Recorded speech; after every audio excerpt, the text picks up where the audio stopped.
I'm back with another video. It's K Cherie, and I'm doing Spark right now. It's Friday, and I'll probably be multi-apping and maybe doing a little bit of Uber and some of my other apps. But I wanted to talk about a subject that nobody really touches on too much that I've seen, which is the downside to doing these delivery jobs. Like Uber, DoorDash, or anything that requires you to drive your own vehicle. If you drive already, then you kind of know where this is going. If you are thinking about driving, starting any of these apps, then please take the time to listen to this and consider it before doing it. So I started driving back in 2020 during the pandemic, and I started with point pickup first. And then when they started kind of going down, I switched to DoorDash. Now, mind you, I had no problems when it came to point pickup. I did point pickup for like a year. I didn't have any issues. I was still getting oil changes regularly and stuff like that on my vehicle, and everything was good. But when I switched to DoorDash, Uber, ASAP, and Grubhub and stuff like that, my car started to go downhill. And it's sad. That's why I kind of feel sad, because like not just the maintenance on my vehicle, that's fine, but where I live, I drive a Toyota Corolla, and if anybody knows anything about those cars, they sit low. So where I live is very I always call it mountainy, even though that's not a word, but it's full of mountains and hills and stuff. There's no flat land here. And then of course going into people's driveways and stuff like that, they're steep, they have ditches for flooding and all that stuff. Long story short, my bumper got jacked up, so it needs to be replaced. It's shot. The bottom part where I forgot what you call it, but the thing that protects the engine, that part's wiped out. It's completely gone. So what's left is the bumper that we have drilled down several times, but now it's like I need it replaced. So that's the sad part. And then when I was driving, this has nothing to do with Uber or DoorDash or anything, but I was driving one time working, and somebody decided to egg my vehicle. And of course, it was cold. It was wintertime and stuff like that. So by the time I got it, which was later that night, about an hour later, I was scrubbing it and all that stuff, it had already took the paint. So sad. Needless to say, just scratches and all that stuff that happens to the car. Okay, fine, whatever.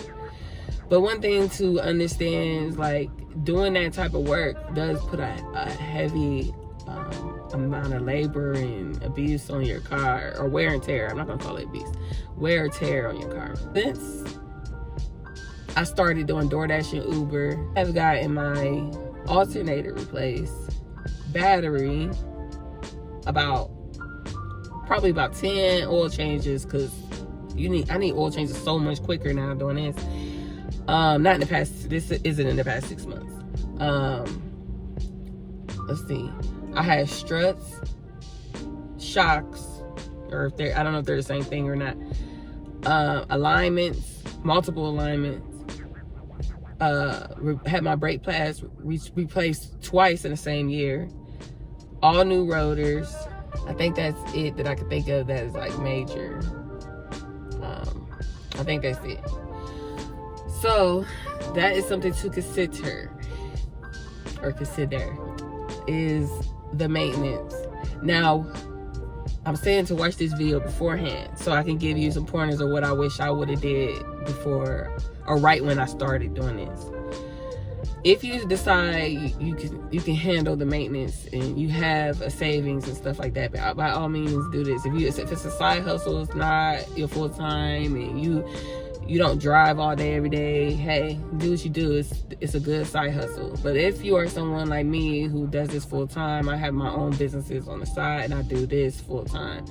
And if you're somebody like me, the biggest suggestion, tip I could give you is to budget your money, or even if you don't want to create a budget, go ahead and get you a separate account and label that account vehicle maintenance and put money in that account every day, because on these apps you get paid every day, on DoorDash, Uber, blah blah blah, or whenever you decide to pay yourself out of these apps. Then take some money aside. It doesn't have to be a huge amount, but something.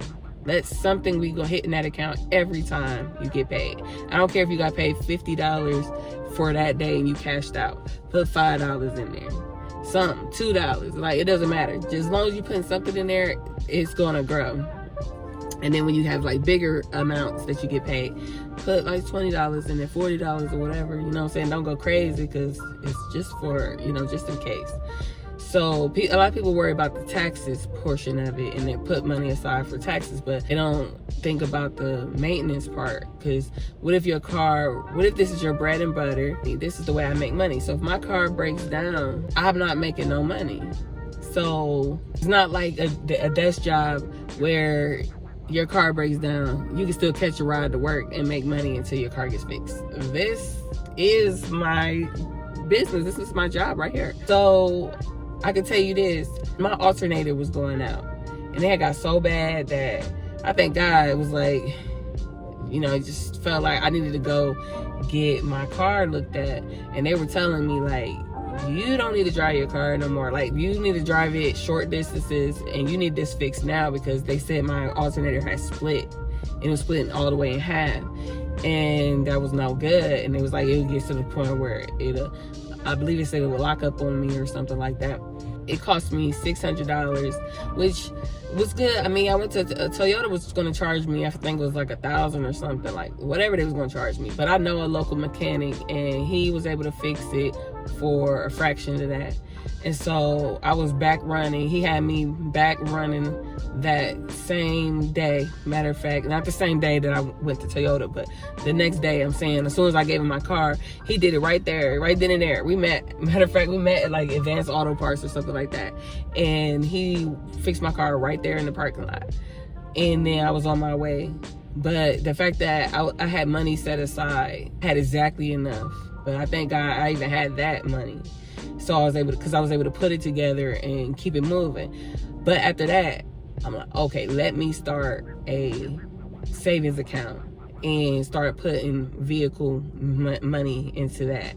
But I'm telling you, that is something very important to do, is save your money up for the maintenance on your car. It is highly important. You do not want to be caught out here in these streets with your car breaking down or your car having problems. Oh yeah, and I've had umpteen tire replacements. Umpteen. Okay? I had brand new tires put on my car. Brand new tires, and blew one of them. It was pregnant. They called it a pregnant tire. It had swelled on one side. I don't even know what happened.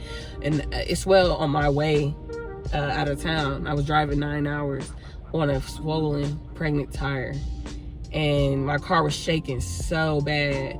I was scared. Well, I was so scared, but I made it there, got my tire replaced. That was within the first week, I think. First week or two of me getting 4 brand new tires. All the rest of the tires, all 4 tires, got blown within about 2 to 3 months of me having those 4 brand new tires. So I went back to doing what I was doing before, getting used tires, spending $25, $30 and getting a tire. So since I've done that, those tires have not blown on me. Now I've gotten nails in them twice. I got nails in one twice. And matter of fact, I kept getting a flat on one tire over and over again. And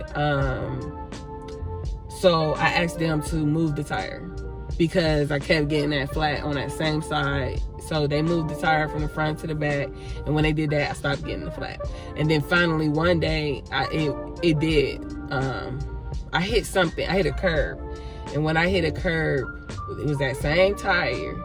It was a wrap. Then I had to get a whole new tire. But ever since then, I haven't blown the tire anymore. So I know that was just a bad tire, and I was just holding on to it.